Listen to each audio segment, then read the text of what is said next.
Bonjour monsieur, combien payez-vous votre loyer à Paris? C'est un compte sur Paris? Je suis propriétaire. Ah d'accord, ok. C'est un combien de mètres carrés? C'est un compte sur l'immobilier parisien? On habite dans un trop grand appartement. Maintenant que les trois enfants sont partis, on est dans les 95 mètres carrés. Et si c'est pas indiscret, vous l'avez acheté à combien? Pour avoir une idée des prix C'est comparés. difficile parce que j'ai commencé à l'acheter. La première partie a été achetée en 75. Ah oui, La, ça date.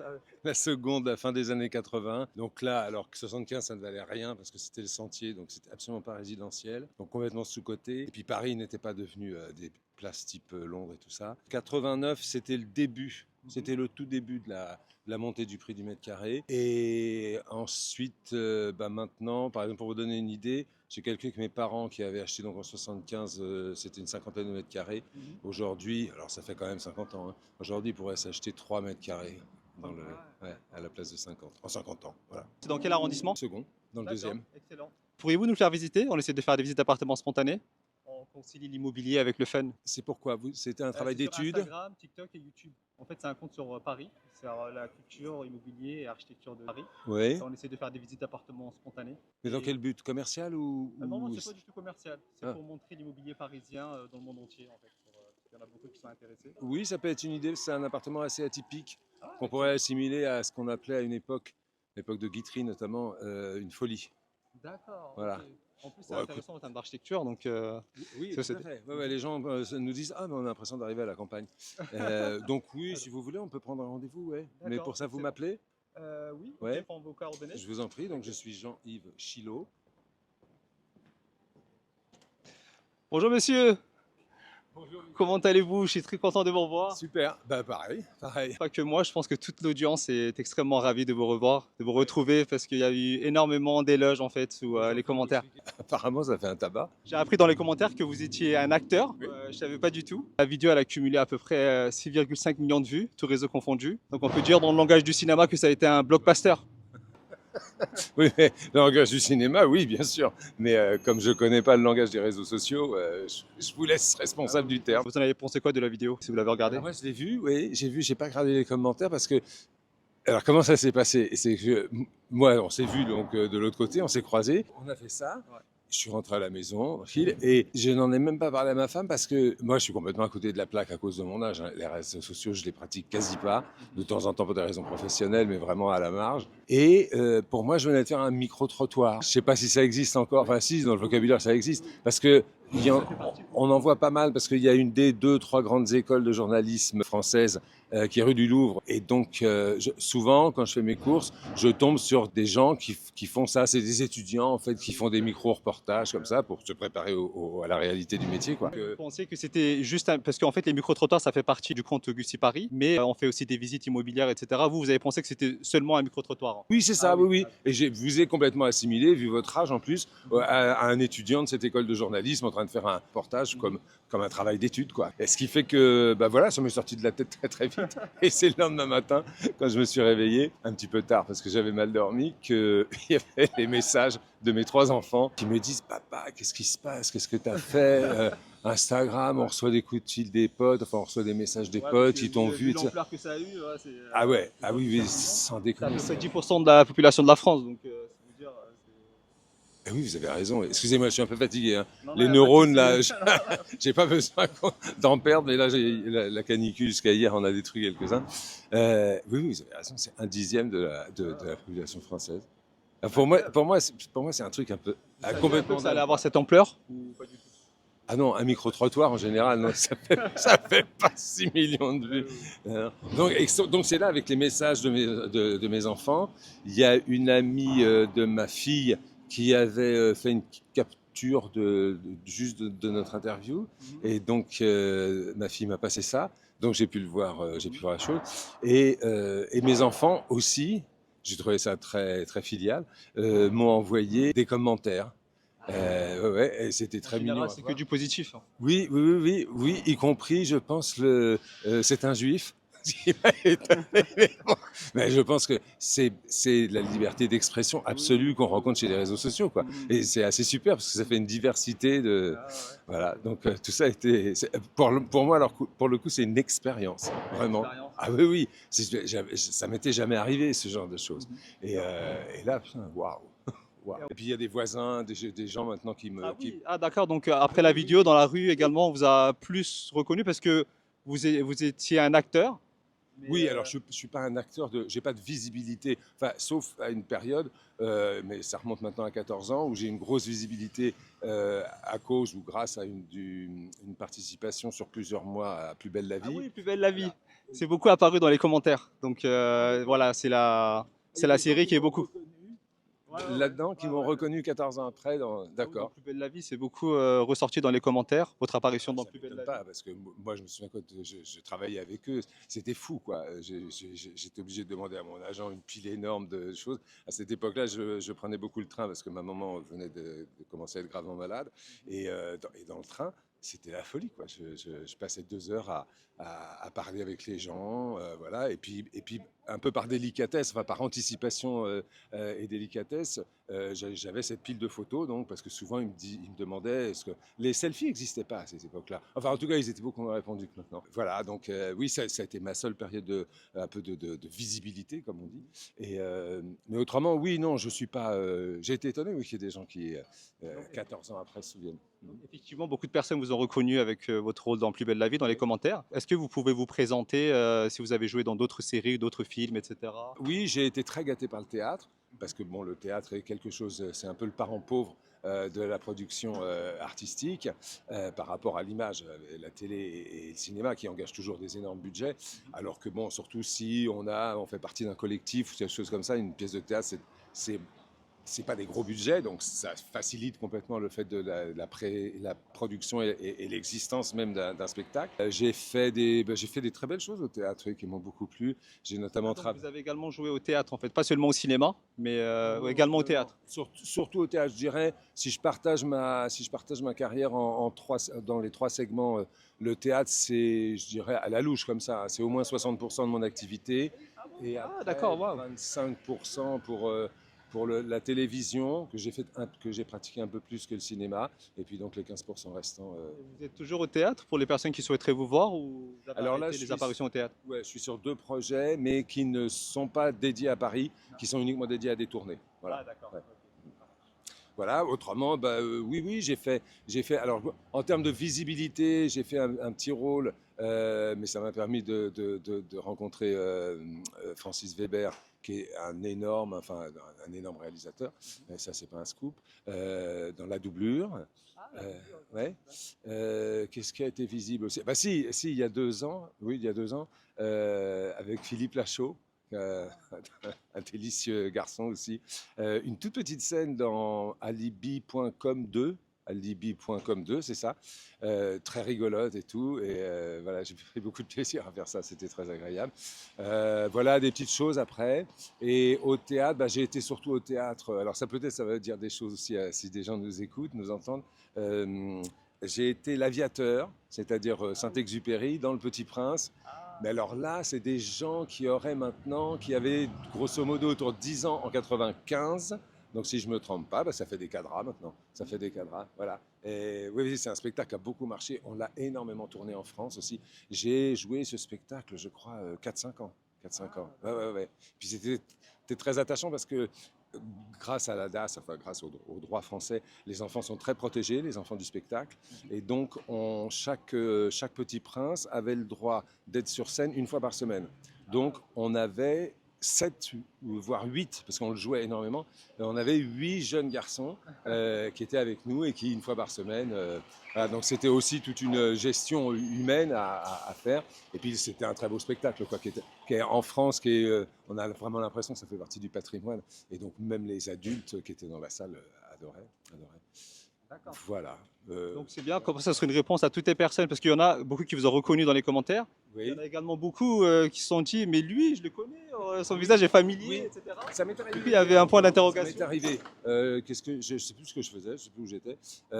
Et quelqu'un m'a dit, mais tu peux me dire dans quoi tu as joué parce que ta tête me dit quelque chose. Alors c'est vrai que nous on se rend pas compte, mais il suffit d'avoir fait un rôle qui a marqué tel ou tel spectateur ou telle spectatrice. Et voilà, le visage reste en tête. Et voilà, bah, je pourrais vous en parler des heures, mais bon, en même temps, je tiens pas trop à en parler. Bon, voilà, vous m'avez sollicité, je ne veux pas me défausser, mais voilà, je voudrais pas qu'on pense que je suis là pour faire ma pub Ah de non, non, comédie. c'est pas du tout le cas. Je pense que l'audience va tout à fait Oui, comprendre. non, non, bien sûr. Et c'est extrêmement content aussi de vous écouter. Du coup, vous pouvez parler autant que vous voulez. Pas des Il y en a heures quand beaucoup qui même. ont dit ouais, c'est une personne voilà, qu'on aimerait bien aller discuter avec, etc. C'est Ah, vraiment d'accord. apprécié. Du coup, n'ayez pas d'hésitation, vous pouvez parler autant que vous voulez. D'accord. Ok. Voilà. Ok. Et donc beaucoup de personnes vous ont reconnu dans votre rôle dans Plus belle la vie. Ouais. Est-ce que vous avez une anecdote drôle ou intéressante à nous raconter Bah, il y a par celle rapport à que. votre rôle dans Plus belle la vie? Ah si, il y en a une qui est rigolote et puis enfin, qui est un peu au-delà de l'anecdote, qui dit quelque chose qui est assez touchant, je trouve, sur le métier. Euh, J'étais en tournage à ce moment-là et je me baladais dans la rue avec ma femme, on remontait chez nous et dans mon dos, on a croisé un couple, bon, un peu indifférent parce que rue Montmartre, il y a souvent beaucoup de monde. Et dans mon dos, j'entends Hey, professeur Serment, faut arrêter avec Rudy, hein, c'est pas possible ça, c'est pas possible. Hein.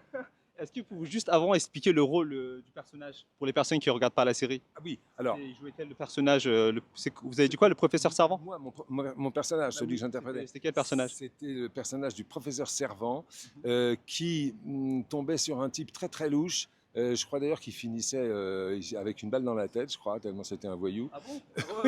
Oui, c'était une Ah. époque où, au plus belle la vie, c'était vu critiqué parce que c'est très alimenté. Il y a vraiment un club des gens. C'est même plus que des fans, c'est des fidèles de Plus belle la vie pour lesquels on sent que c'est très important parce que ça les décrit aussi un peu par rebond et à cette époque-là en tout cas, il y avait une petite critique c'était un peu généralisée comme quoi il y avait trop de meurtres dans la série Plus belle la vie. Voilà. Est-ce que c'était l'empreinte de Marseille, des choses un peu mafieuses et tout ça, je sais pas. Mais d'ailleurs, ils ont corrigé parce qu'ils vraiment ils tiennent compte de ce que vraiment le cœur de leurs fidèles leur dit. Déjà Quoi. que l'actualité n'était pas très positive en fait par rapport à Marseille et la série, vous pensez que ça en rajoutait? Beaucoup de personnes pensaient que en sur rajoutait. l'image de Marseille, ouais, Ah oui, bien sûr. d'accord. Et donc voilà, je me retourne, mais simplement, hein, la voix me semblait un peu agressive, mais bon. Et puis je me retourne, et effectivement, c'était un jeune homme avec son ami. Et voilà, donc je lui ai dit, vous savez, je suis pour rien, moi, j'interprète, mais je suis pas le professeur Serpent. Il m'a dit, ouais, ouais, mais quand même, attention. Et La voilà, c'est personne tout. était premier degré. Ouais, c'est ça, c'est ça. Et mais bon, ça, j'étais prévenu. J'ai eu la chance d'avoir comme professeur, enfin, un de mes professeurs de formation de théâtre était Francis Huster, à l'époque où le cours Florent, comme tous les autres cours d'art dramatique, a structuré les 3 années de formation. Et j'ai fait partie de la première promo de la classe de 3e année. Et c'était lui qui l'animait. Et ouais, super professeur. Super, vraiment. J'ai encore des trucs dans les tournages qui me. J'ai eu François Florent lui-même en première année, donc lui aussi. Mais On appelle les cours Florent, etc. Vous aviez l'original Florent. ah En tant que oui, professeur. Ah oui. François Florent. Ouais, ouais. Mais je vous parle d'une époque où, alors que l'école, ça s'appelait à l'époque l'école de l'acteur Florent, et ça avait vraiment déjà une étiquette un peu d'usine que moi j'adorais, mais parce que voilà, c'est bien d'être une usine, je trouve. À l'usine on travaille, donc point barre. Mais il y avait 2 salles dans la cité. C'était bien avant l'école qu'ils ont reprise maintenant, et donc c'était relativement confidentiel, quoi. Oui, historiquement, c'est très Parce intéressant. Ouais. qu'aujourd'hui, on entend Florent, même pour les personnes qui ne sont pas dans le cinéma, on entend Oui, Florent, oui. les cours Florent, parce que ça donne de la légitimité en fait C'est ça. à Ouais. l'acteur. Mhm. Donc aussi avec la personne même. Donc, Ouais.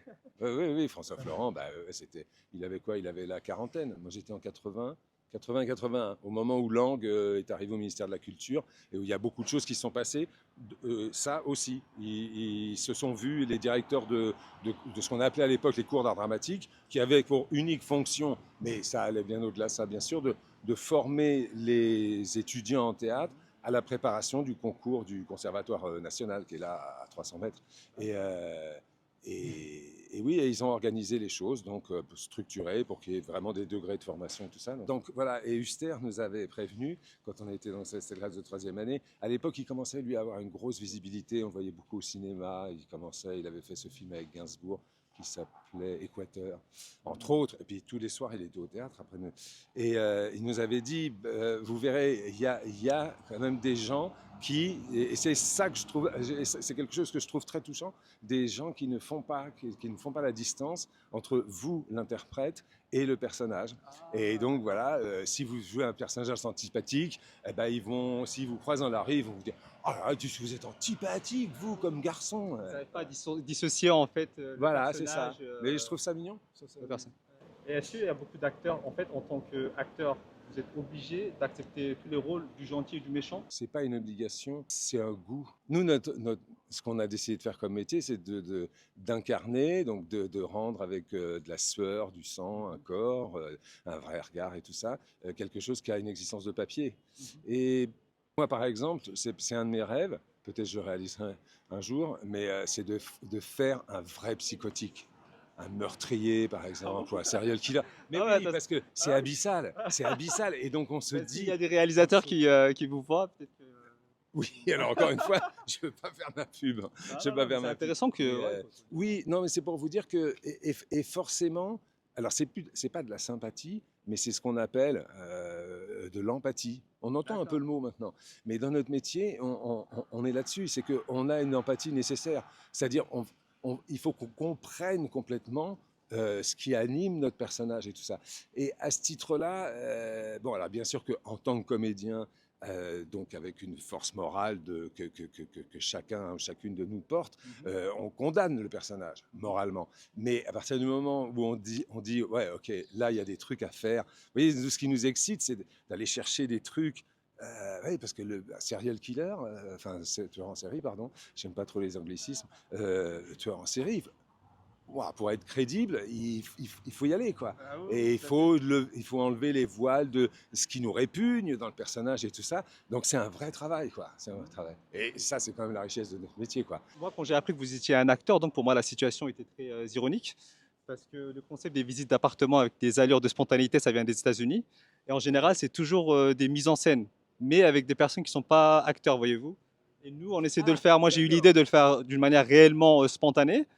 Et du coup, là, c'était quand on s'est vu la première fois, c'était 100% spontané avec un vrai acteur. C'est pourquoi pour moi, c'était vraiment ironique la situation. Ah oui, vous me dites si je comprends bien, parce que ces choses-là me sont vraiment étrangères.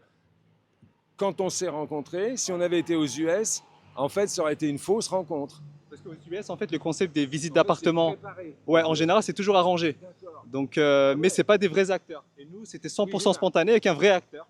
Oui, effectivement. Oui, je comprends. Oui, En c'est fait, presque c'est réellement, paradoxal. Oui. C'est rigolo, en tout cas. C'est ouais, c'est rigolo. réellement très intéressant pour moi, très ironique.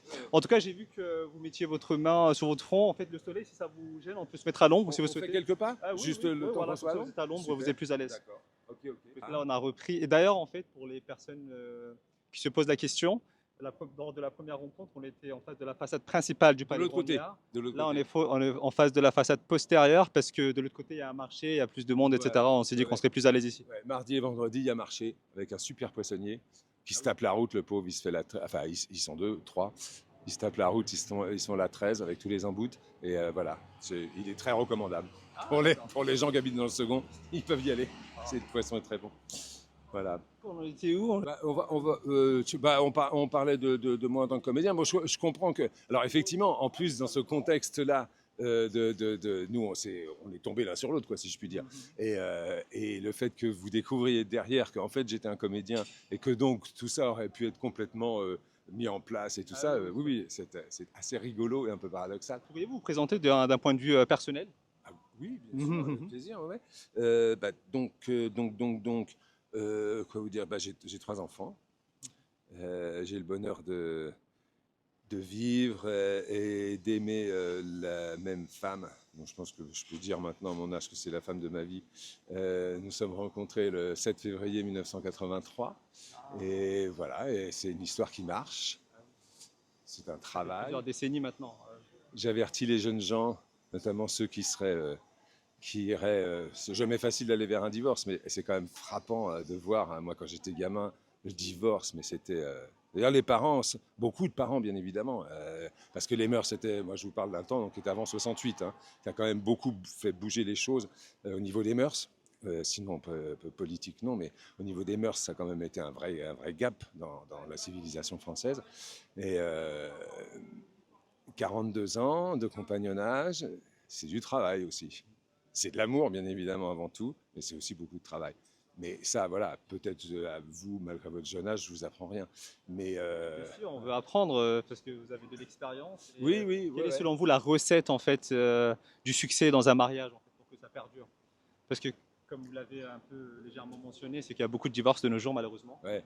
Oui, malheureusement, parce que je pense que les jeunes enfin les jeunes gens, c'est pas réservé qu'aux jeunes gens, c'est pas du tout ce que je veux dire, mais apparemment il y a des statistiques qui sont quand même assez affolantes. C'est de la souffrance. Bah, il faut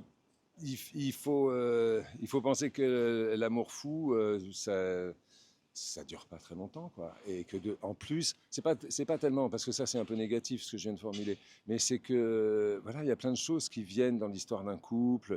On fait des enfants, on fait pas d'enfants. T'as du boulot, j'en ai pas. Enfin voilà, toutes ces choses-là. Et il faut partir avec le fait que de toute façon, euh, avoir le goût de faire sa vie avec quelqu'un, ouais, c'est pas facile du tout. Mais c'est comme toutes les grandes choses. Il n'y a aucune grande chose qui est facile. Je veux dire, tout est difficile dès qu'on n'est pas un peu mécanique, c'est-à-dire que dès que notre vie n'est pas la répétition.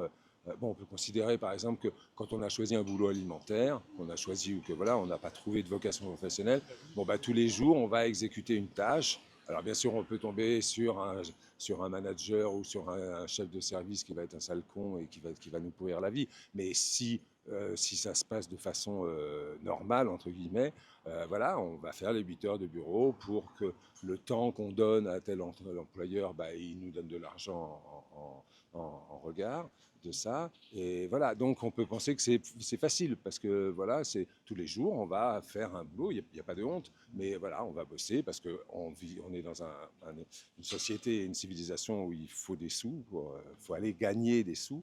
Euh, En échange de notre temps, qui est à peu près la seule chose qu'on possède vraiment. Notre temps, c'est la seule chose qui nous soit propre. Et donc voilà, c'est l'amour, une histoire de couple où les gens ont l'opiniâtreté de construire des projets et tout ça, bah, c'est des choses rares, uniques, qui sont toujours en dynamique, ça bouge sans arrêt. Et donc, il faut se dire c'est difficile, enfin qu'il y a des moments qui sont difficiles. Et pas lâcher à la première truc. Il y a aussi, je pense, un truc qui est très fort. Moi, j'ai toujours eu envie, enfin assez vite quand j'ai eu des enfants et qui sont arrivés près de l'adolescence, mais je pense que c'est un cas de figure pas possible, de leur écrire une petite nouvelle, parce que je trouve que ça manque cruellement dans l'éducation, mais qu'en même temps, malheureusement, chacun doit faire son expérience. C'est comme, vous savez, quand vous dites à un jeune homme, fais gaffe, la drogue, sur le temps long, ça touche les neurones, machin et tout, on a l'impression que ça ne peut pas être entendu. Qu'est-ce que vous entendez par nouvelle pour les personnes qui connaissent Une pas? nouvelle, un petit roman, quoi, enfin une petite D'accord. fiction, pour leur dire, attention, il y a quelque chose qui,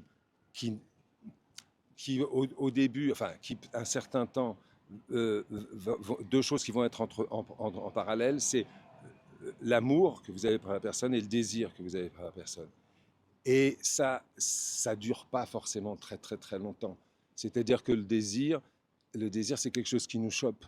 Et on a beau être très très structuré, être très solide dans sa tête parce que on sait qu'on aime par-dessus tout telle personne ou telle personne, malgré tout, le désir peut vous choper. Et alors, je ne sais pas, je ne connais pas, hein, mais je ne sais pas si ce qu'on appelle les ficelles, enfin, dans ma génération, on appelle ça les petites ficelles, c'est-à-dire quand il y en a un qui fait une petite infidélité à l'autre, je ne sais pas si c'est la cause de beaucoup de divorces. Mais voilà, désir et amour, c'est pas la même chose. Donc, il faut savoir que, ouais, un jour, parce que peut-être il ou elle aura trop bu, ou ceci ou cela, bah, ça peut arriver, voilà, que d'un seul coup, ils se retrouvent à flirter. Mais il ne faut pas péter un couple pour ça, quoi. Parce Est-ce que, qu'on peut dire que le pilier d'une bonne relation, c'est le respect? Le respect doit toujours être présent. à minima, ouais. Mais vous aviez, j'aimais bien cette formule. L'amour, c'est- d'un certain point de vue, on peut énoncer que l'amour, c'est aussi une histoire d'irrespect. Mais d'irrespect au sens C'est amoureux. intéressant. Est-ce que vous pouvez développer ce point? C'est tout ce qui concerne la jalousie, c'est tout ce qui concerne je te veux. Je te veux, c'est quand même fort, quoi. Ça veut dire que d'un seul coup, bien sûr que quand on aime, on a tendance à vouloir objectiver la personne qui est en face de nous parce qu'on veut tout prendre, parce qu'on aime tout, parce que. C'est qu'à partir d'un certain stade, il y a trop de familiarité et du coup, on peut amener à formuler des phrases comme ça. Je te veux, des choses comme ça. Oui, non, mais je crois que c'est aussi dans la nature de l'amour. Je crois que l'amour, c'est pas aussi que c'est pas que les petits oiseaux. Enfin, j'ai- j'ai- moi, je connais pas grand-chose là-dedans. Mais vous voyez, comment s'appelait cet homme de théâtre qui est mort du sida. Donc on est dans les années 90, là où il y a des choses, notamment avec l'homosexualité qui a commencé à vraiment pouvoir être portée sociétalement. Ça a fait bouger les lignes. Guibert, je crois, il s'appelait. Oui, Guibert. Faire l'amour avec quelqu'un que j'aime, surtout pas. Alors bien sûr, c'est une formule, on sent tout de suite que ça vise à être quelque chose de polémique, mais en même temps ça s'écoute quoi. Ça s'écoute, justement, ça relance enfin c'est un petit peu parallèle à ce que je disais sur désir et amour. Et ouais, enfin bon, après c'est un peu chacun son chemin. C'est pour ça que j'ai jamais commis ce petit bouquin où je voulais dire à mes enfants. Faites gaffe, si un jour vous tombez amoureux de quelqu'un, restez dans l'essentiel, quoi, et dans ce que vous voulez défendre comme construction de votre vie, comme construction d'une vie partagée, comme éventuellement construction d'une famille, et faites gaffe à tout ce qui est anecdotique, à tout ce qui sur le temps long est de la scorie en fait. Vos enfants ont suivi la carrière du papa? Sont également dans le cinéma? Non, du tout, non. Ah bon? Non, non. Si, ma fille, notre fille, pardon. Notre fille, elle l'a fait justement à l'école de l'acteur Florent. Elle a fait un assez long stage, un stage d'été. C'était très, très bien. Je lui avais conseillé de faire ça. C'était sur 15 jours. Ouais. Donc, ma fille a fait ce stage à l'école du cours Florent, donc. Allez, à l'école de l'acteur Florent, pardon. Et à la fin, elle m'a dit, j'ai pas le feu sacré. Donc voilà, ce stage m'a beaucoup plu, mais je pense que c'est pas pour moi. C'est pas pour moi. Voilà. Quant au Ah, mais c'est grand, intéressant parce qu'en général, oui, dans les non, autres non. métiers également, en fait, quand il y a un papa qui Oui, réussit, oui, bah, les bien enfants, sûr. en général, ils suivent. Les C'est enfants assez cliché, quoi. Ils ont suivent envie, le en tout cas, parcours. d'aller y Voilà. voir. Ouais. Notre grand, il Ah était bah, bravo à vos enfants qui ont suivi un parcours différent, mais qui autonome, ont absolument. Ouais. probablement Ouais, ouais. réussi, je pense. Tout à fait. Oui, oui, oui. Enfin, ils n'ont pas à plaindre, je crois. Oui, oui. Le grand a décidé de. Enfin, bon, voilà. Non, vraiment. Le grand, j'ai essayé une ou deux fois parce que j'ai eu des propositions par des réals qui savaient que j'avais un enfant de tel âge et tout ça, et qu'à ce moment-là, ça les intéressait. Mais alors, lui, carrément, au moment où le réalisateur lui dit bah, tu vas nous faire ça, ceci, ceci, cela, au moment où il disait tourne, il disparaissait sous la table, carrément. Donc, on a fait ça deux fois. Et puis après, bien sûr, j'avais aucune envie de les torturer avec ça. Moi c'était pas du tout. J'avais aucun fantasme, je veux dire, sur le fait que mes enfants deviennent acteurs et tout ça. Donc, En parlant des enfants, donc, la famille, on a pensé quoi de la vidéo?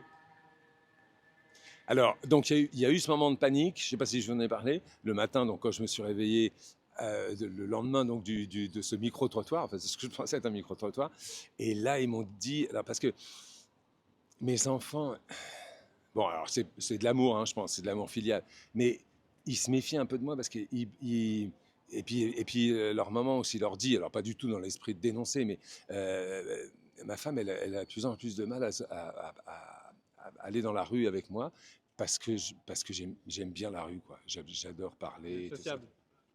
Ouais, et puis non, et puis oui, oui, enfin, je suis vraiment sociable. C'est-à-dire que je souffre un petit peu. Alors ça, c'est des propos du ringard, hein, et ça, je l'entends. Enfin, euh, je souffre un petit peu du fait que la rue n'est plus ce lieu. Alors en plus, je suis né à la campagne, moi, hein, donc tout le monde se connaît. Donc dès qu'il est dans la rue, alors le problème, c'est que dans la rue, à 7 heures du soir, il n'y a plus personne. Vous êtes dans quelle ville? Parce que c'est un compte sur principalement Paris, mais également les autres villes. Du coup, ça peut être intéressant de faire découvrir votre campagne, si je puis dire, aux Oui, gens. Donc, c'est dans quelle ville exactement? Quelle campagne? c'est un enfin, c'est un chef-lieu de canton qui est situé dans l'Aube. Ah, d'accord. Et voilà, un beau. L'Aube, c'est quel C'est un département? bourg. C'est quelle région? L'Aube, c'est 10 Ah, 10, sur les plaques d'accord. Ok, d'immatriculation. super. Préfecture 3. D'accord. Et puis des très jolies villes, très actives comme Bar-sur-Seine, Bar-sur-Aube, Vendœuvre-sur-Barse, Lusigny-sur-Barse. Mhm. Voilà. Et c'est des régions qui souffrent un petit peu, voire beaucoup quand même, parce qu'ils sont un peu touchés de plein fouet par ce qu'on appelle la désindustrialisation, pardon. Ah, d'accord, Et, voilà. Mais bon, ça se tient quand même. Euh, voilà, je suis né là. Je suis né d'accord. là et à cause du latin. À cause du latin, je suis parti dès la quatrième de mon village, donc j'avais plus de vie quotidienne là, et pour aller à la préfecture qui, elle, faisait le latin en quatrième. Non, Vous continuait le vouliez latin en apprendre le quatrième. latin, c'est ça? Vous vouliez apprendre le latin et c'est pour ça Ouais, enfin, c'est-à-dire que que vous a amené à Paris pour. le latin à l'époque, en fait, le latin, mine de rien, ça a été assez important dans ma vie. Parce que dans Ah, le collège intéressant. de mon village, on le faisait en sixième et en cinquième. Et puis, en quatrième, je pense que c'est une histoire de budget, tout simplement, il n'y avait plus de latin. Donc, comme moi j'aimais ça et que mon père, qui avait une vie qui lui a vraiment fait le passage et le niveau, comme disait un intellectuel, euh, il a vraiment fait un gap, c'est-à-dire que grâce aux études, il a changé de classe sociale, il s'est fabriqué vraiment une vie. Euh, il tenait beaucoup. C'était pour nous, non? Comment? J'adore. Le Vous le cycliste qui est vous le passé. connaissez? Non, non, j'ai pas eu le temps de le voir. Il s'est tourné, il a dit, Ah, c'est pas vrai.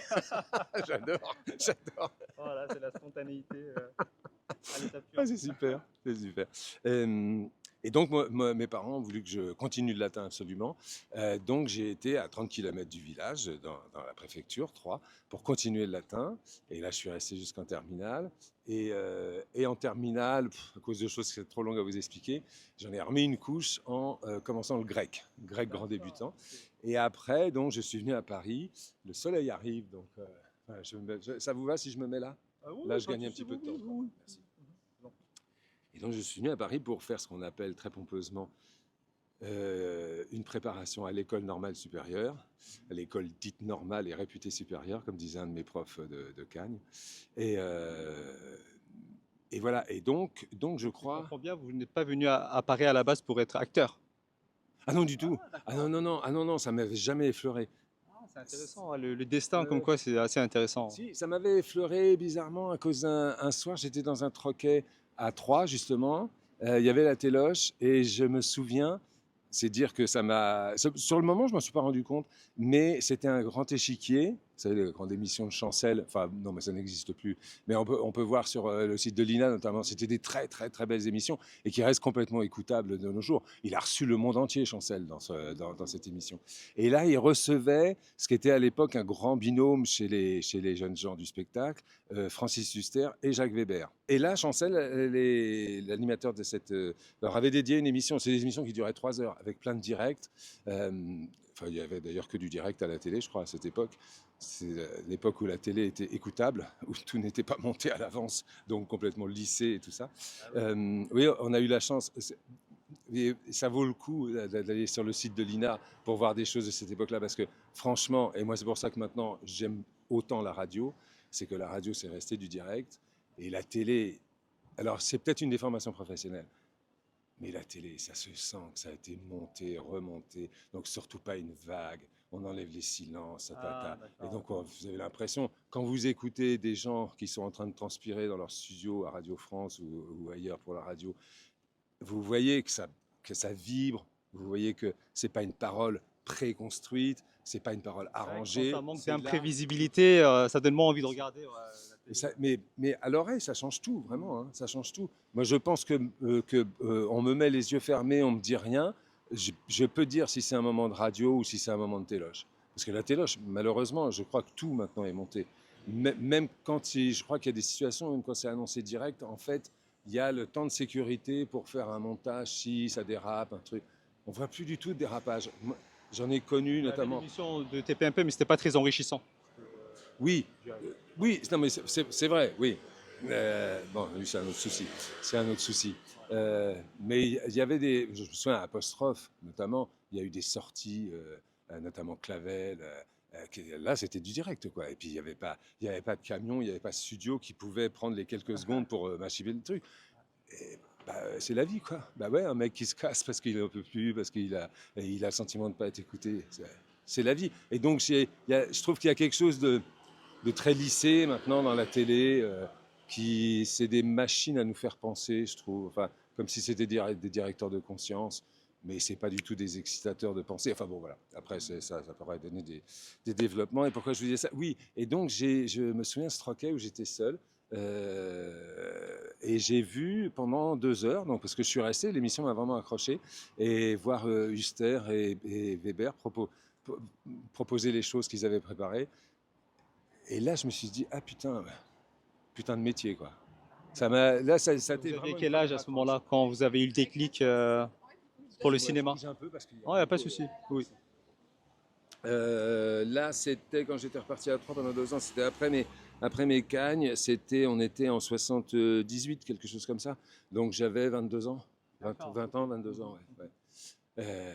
Et c'est après seulement une fois à Paris que par un accident, enfin par une circonstance bien heureuse, j'ai visité le cours Florent et que je suis jamais reparti, quoi. Je suis jamais reparti. Voilà. Ça montre que on peut pas savoir en fait le métier qu'on va exercer plus tard. Ah bah c'est Voilà, dire oui, on peut être pris un peu par ça surprise. peut Enfin, ne en pas tout être cas. prédéterminé. Ouais, Voilà, on ouais. peut le décider plus tard, Ouais. etc. Moi, c'est mon cas. Et pour en revenir au latin, donc j'avais ces 13 ans de latin et ces 4-5 ans de grec, mais j'adorais le grec parce que c'est une langue. Le latin, ça fait quasiment langue de paysan à côté du grec. Donc c'était vachement. Ouais, enfin bon, C'est intéressant. c'est une formule. Hein, c'est une formule. Parce que les Cicérons et tout ça, c'était pas des paysans. Mais voilà, et j'aimais ça. Ouais, parce que je sentais que ça parle quand même de 2000 ans plus tôt. Et arriver à faire des ponts avec ce qui se passait 2000 ans plus tôt, parfois on se dit, ah ouais, ah ouais. Donc la formule latine, nil nove sub sole, rien de nouveau sous le soleil. On peut la vérifier quasi quotidiennement quand on est dans les textes grecs ou latins. Vous parlez le grec aussi Non, couramment? c'est des langues dites mortes, hein. Donc voilà, moi c'est le grec Il y a des classique. expressions juste parfois, il y a des formules. Comme vous venez de citer la formule, il y a juste des formules qui sont restées peut-être. Oui, c'est ça, Des oui. locutions adverbiales pour le latin par exemple, Oui, oui. grosso Et modo. puis, j'aime bien tout ce qui est, comment dit-on, dicton populaire. Je trouve que c'est abyssal en fait ce qu'il y a comme pensée derrière. Alors souvent c'est moqué parce que chaque génération a l'impression de fabriquer du nouveau. On appelle ça des platitudes parfois, mais ça, parfois ça peut être très intéressant. Oui, oui, oui, ouais, ouais, ouais, ouais, ouais. Et y compris sous l'apparence de la platitude. Enfin voilà. Et donc j'ai continué après avoir fait une licence de droit pour des raisons plutôt alimentaires parce qu'il fallait que je me trouve un job et que je l'avais trouvé à Troyes justement et où il y avait que seulement une fac de droit.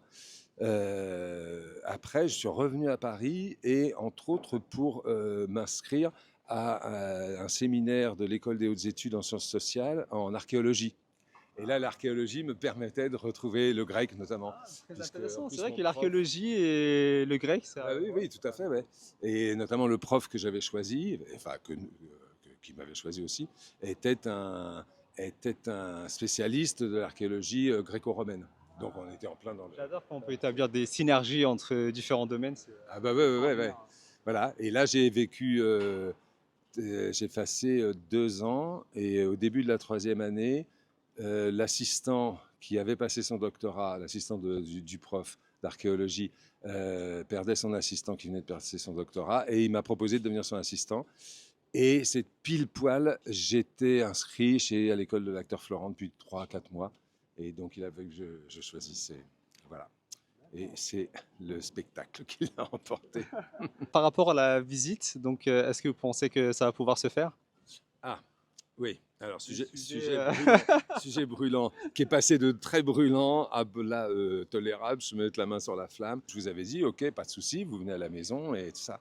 Et que bon, quand je dis quelque chose, j'aime bien le faire. C'est difficile pour moi de ne pas le faire. Le lendemain matin, donc je me réveille, mes enfants, papa, qu'est-ce que tu as On s'est fait? fait un peu une idée avec ce qu'ont ressenti vos enfants, la famille. Voilà, c'est ça. Ouais, ouais, ouais. Donc très alerte, mais parce qu'ils savent comment dire ça, que je suis plutôt un mec spontané. J'ai rien à défendre, moi, donc je parle par curiosité avec les gens et tout ça. Ils sont yo là, là, papa et les réseaux sociaux, ça peut faire très mal. Et donc le débat a été lancé. Pour l'instant, c'est 50-50. Moi, la démarche me plaît, surtout que vous me dites qu'il y a de l'écho, donc. Moi, vieux, hein, enfin qui ne suis pas du tout dans le flow normal, habituel des réseaux sociaux, pour moi, savoir qu'il y a plein En de tout gens qui cas, m'ont c'est tout à fait entendu. compréhensible en fait. Si votre femme ne veut pas ou vos enfants, Alors, il est hors de ne vous question. sentez pas obligé. Je pense que l'audience pourrait comprendre en fait.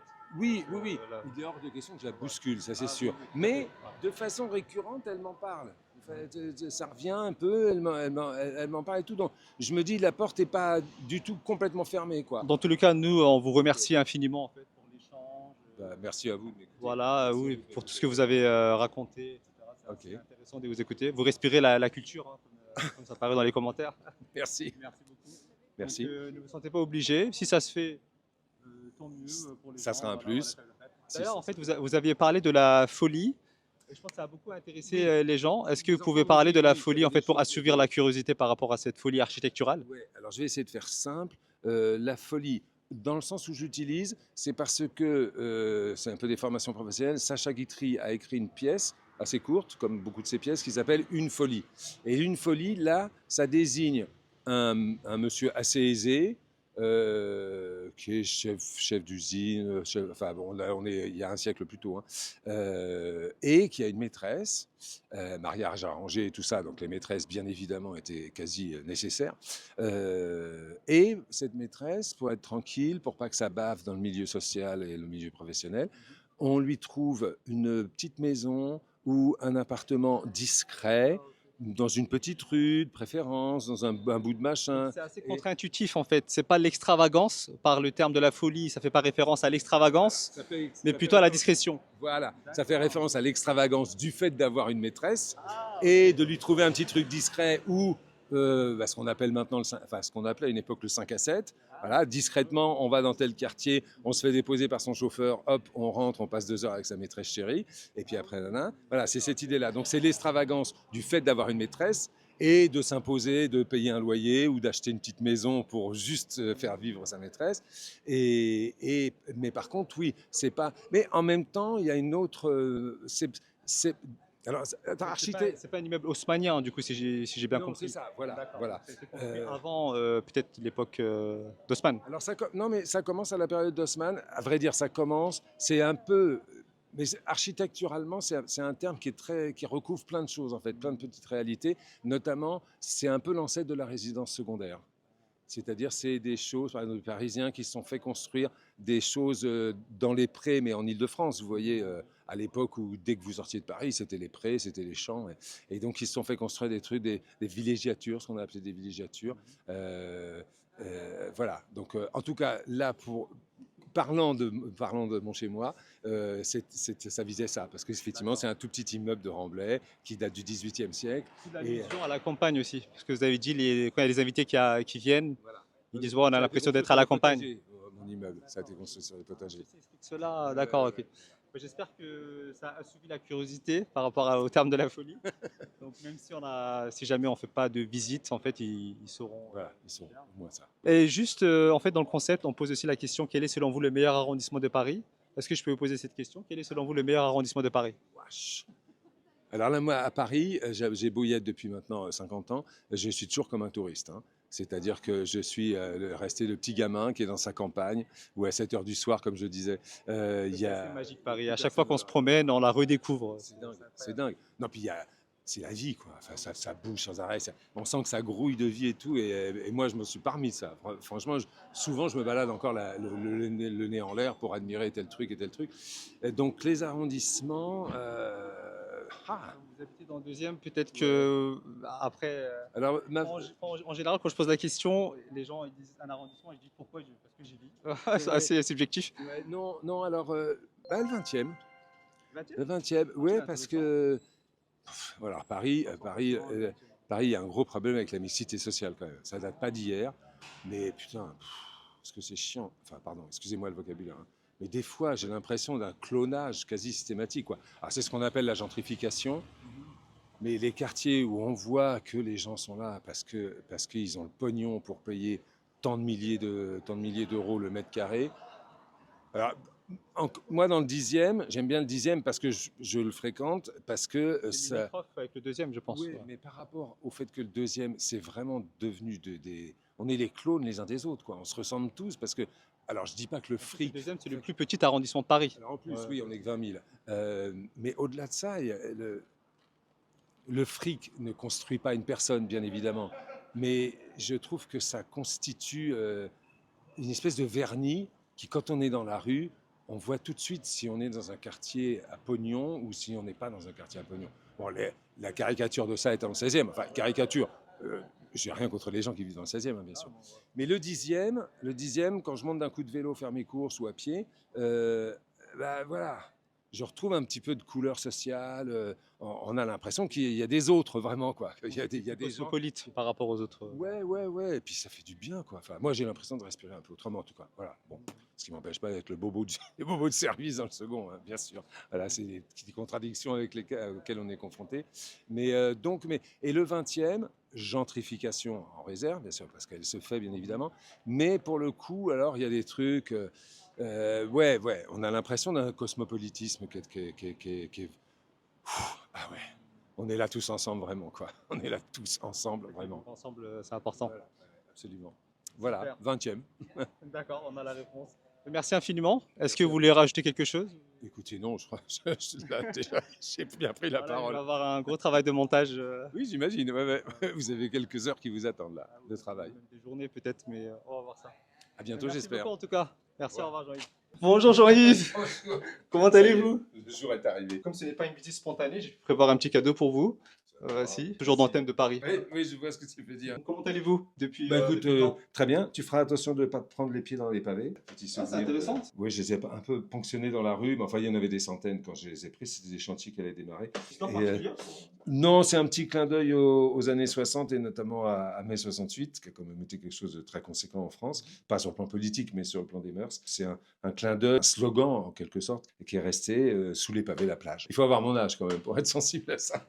Voilà. Intéressant. C'est- Mais 68, c'était marquant. Donc, Ah ouais, sans quand les- même. sans Oui, les oui, hommes, oui. Sous les pavés, c'était le fait de référence que les étudiants et les ouvriers défaisaient les pavés des rues. Et sous l'asphalte, il y avait effectivement des pavés qui étaient là depuis le 19e siècle. Et ils utilisaient ça pour envoyer sur les boucliers, heureusement sur les boucliers, parce qu'ils étaient prévenus de ça, des CRS. Il y a eu 0 mort, je crois, en mai 68. 0 mort. Ouais, ouais. Ça a été violent et tout ça, mais il y a eu des confrontations assez violentes. Mais 0 mort. Et on dit que c'est grâce à la qualité du travail du préfet de police de l'époque, dont j'ai oublié le nom.